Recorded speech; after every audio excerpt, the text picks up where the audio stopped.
பெரியவர்களே, தாய்மார்களே, எனதருமை மாணவ செல்வங்களே,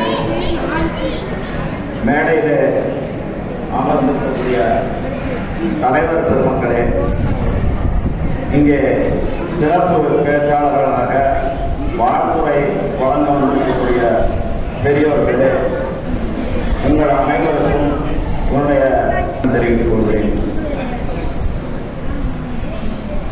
இந்த எஸ்என்எஸ் அகாடமியும் ஸ்ரீவில்லிபுத்தூர் சாரிய சமூக நலச்சங்கமும் இணைந்து இந்த ஸ்ரீவில்லிபுத்தூர் நகரத்திலே மிகப்பெரிய புரட்சி நடத்தி கொண்டிருக்கிறது என்பதை நாம் முதற்கண் உங்களுக்கெல்லாம் தெரிவித்துக் கொள்கிறேன்.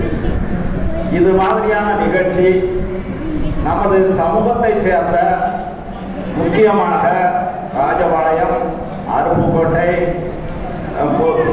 புத்தூர், புலவேலி, நம்ம ஆண்டிப்பட்டி, சக்கப்பட்டி, இது மாதிரியான 7 ஊர் என்று சொல்லுவோம் இல்லையா, இந்த 7 ஊர்களிலே தலைமை ஊராக இருக்கக்கூடிய ஸ்ரீவில்லிபுத்தூர் மட்டும்தான் நடைபெறுகிறது என்பதை நீங்கள் நன்றாக தெரிந்து கொள்ள வேண்டும். இந்த வாய்ப்பை நீங்கள் கட்டாயமாக பயன்படுத்திக் கொள்ள வேண்டும் என்று நான் அன்போடு கேட்டுக்கொள்கிறேன். இங்கே நம்முடைய தலைவர் பேசுகின்ற பொழுது கூட சொன்னார்கள், நாங்கள் எல்லாம் படிக்கின்ற காலத்திலே எந்த விதமான உதவியும் கிடைக்கவில்லை, எந்த விதமான வழிகாட்டுதலும் கிடைக்கவில்லை. நாங்களே தான் எந்தெந்த கல்லூரி என்ன படிப்பு இருக்கிறது, எந்த கல்லூரி எங்கே இருக்கிறது, அதுக்கு எப்படி விண்ணப்பங்கள் பெற்று மனு செய்ய வேண்டும், எப்படி இடத்தை பெற வேண்டும் என்பதெல்லாம் முயற்சி செய்வதோடு பொருளாதாரமும் நம்முடைய வீட்டிலே நம்முடைய பெற்றோர் என்ன வருமானம் செய்கிறார்களோ அந்த வருமானத்திற்குள் எங்கே படிக்கலாம் என்பதை அனுசரித்து கல்லூரியிலே சேர்ந்து படித்து முன்னுக்கு வந்தவர்கள் தான் எங்களை போன்றவர்கள். கல்லூரியில் நானும் எம்எஸ்சி படித்திருக்கேன், எம்எட் படித்திருக்கிறேன், பிடெக் முடித்திருக்கிறேன். பிஎஸ்சி ராமசாமராஜா தொழில்நுட்ப கல்லூரியிலே துறைத் தலைவராக 1ஆம் ஆண்டு துறைத் தலைவராக இருந்து தற்போது பணி நிறைவு அடைந்துள்ளேன். அனுபவசன் என்ற முறையிலே கடந்த 36 ஆண்டுகளாக அங்கே பணியாற்றி இருக்கிறேன். மாணவ செல்வங்களுடைய நடவடிக்கைகள், அவர்கள் எப்படியெல்லாம் சிரமப்படுகிறார்கள், அடுத்த கட்டத்திற்கு நகர்வதற்கு என்னென்ன உதவியெல்லாம் தேவைப்படுகிறது என்பதையெல்லாம் நன்கு அனுபவப்பட்டு அறிந்தவன் என்ற முறையிலே தான் இங்கே என்னை வழிகாட்டுதலாக வாழ்த்துறைக்காக இங்கே அழைத்திருக்கிறார்கள் என்று கருதுகிறேன். ஆக அவர்கள் ஏற்கனவே பேசியவர்களை மிகச்சிறப்பாக உங்களுக்கு சொல்லி இருக்கிறார்கள். உங்களுடைய தகுதி, படிப்பு, கல்வி தகுதியை உயர்த்திக் கொள்ள வேண்டும். எவ்வளவு அதிகமாக கற்றுக்கொள்கிறீர்களோ அவ்வளவு நிச்சயமாக உங்களுக்கு பலன் கிடைக்கும். எந்த சந்தேகமும் வேண்டியதில்லை. சாதாரணமாக ராமநாதபுரம் மாவட்டத்திலே பிறந்த டாக்டர் அப்துல் கலாம் ஐயா நம்முடைய குடியரசுத் தலைவராக பாரத திருநாட்டினுடைய குடியரசுத் தலைவர் பதவி அளவிற்கு உயர்ந்திருக்கிறார் என்று சொன்னால் அதை காட்டிலும் ஒரு சிறந்த உதாரணம் இருக்க முடியாது. அந்த காலத்தில் ஆங்கில வழி கல்வி என்பதே கிடையாது. ஆரம்ப காலத்தில் தொடக்க கல்வியோ அல்லது உயர்கல்வியோ எந்த கல்வியும் அங்கே அந்நேரம் தமிழ் மீடியம் தான். நிச்சயமாக அப்துல் கலாம் அவர்களும் தமிழ் வழி கல்வியிலே தான் பயின்றிருக்க வேண்டும். அப்படி பயின்றவர் இந்த பாரத திருநாட்டினுடைய ஒரு குடியரசுத் தலைவர் அளவிற்கு உயர முடியும் என்று சொன்னால் நாம் இந்த காலத்திலே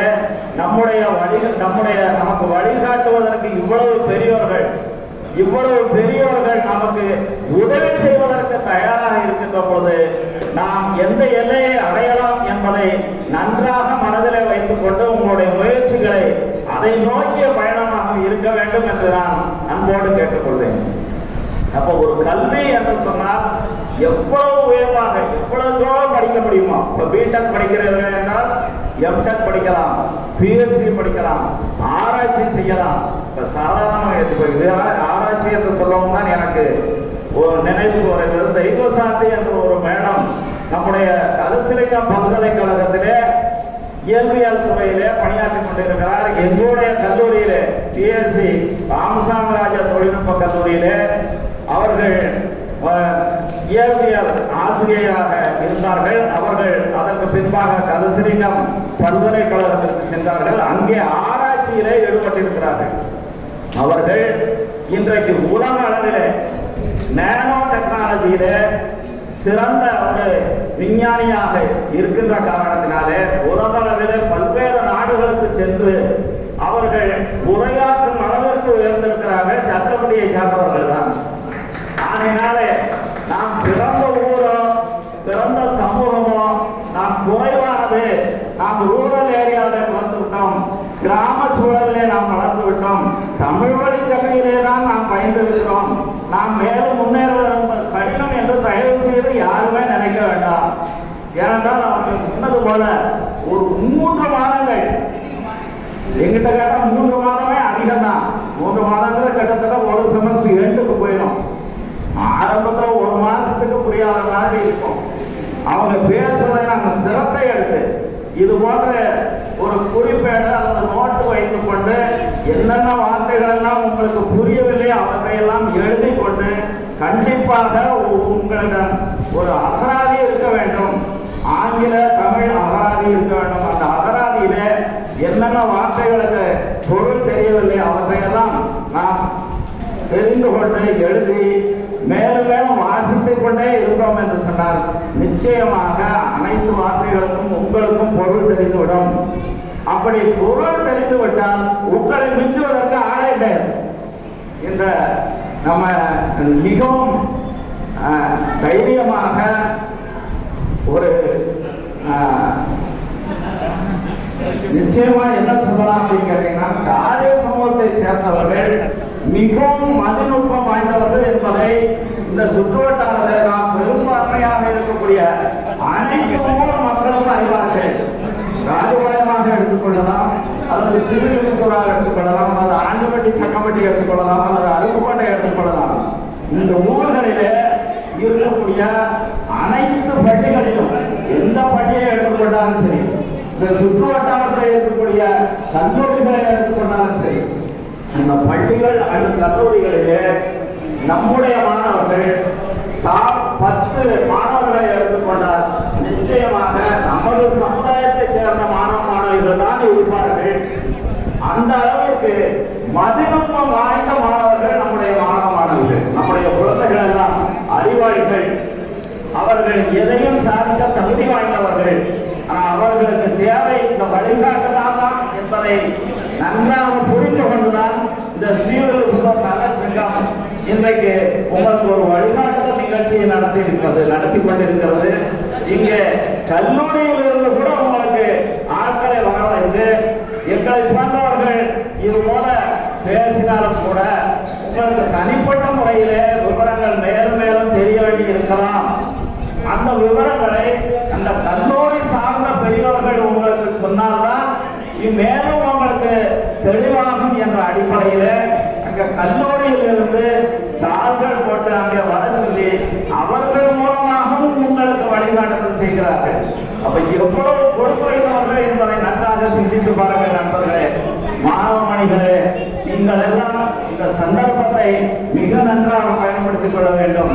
நான் சொன்னது போல எந்த துறையில நீங்கள் சேருகிறீர்களோ அந்த துறையில நீங்கள் உயர்ந்த நிலைக்கு சென்றால் படிப்பை மேலும் மேலும் மேலும் நாம் அதிகப்படுத்தி உச்சபட்சமான கல்வியை நீங்கள் பெறுவீர்கள் என்று சொன்னால் உங்களுடைய உயரத்திற்கும் உங்களுடைய வளர்ச்சிக்கும் எல்லையே கிடையாது என்ற அளவிற்கு நீங்கள் நிச்சயமாக உயர முடியும்.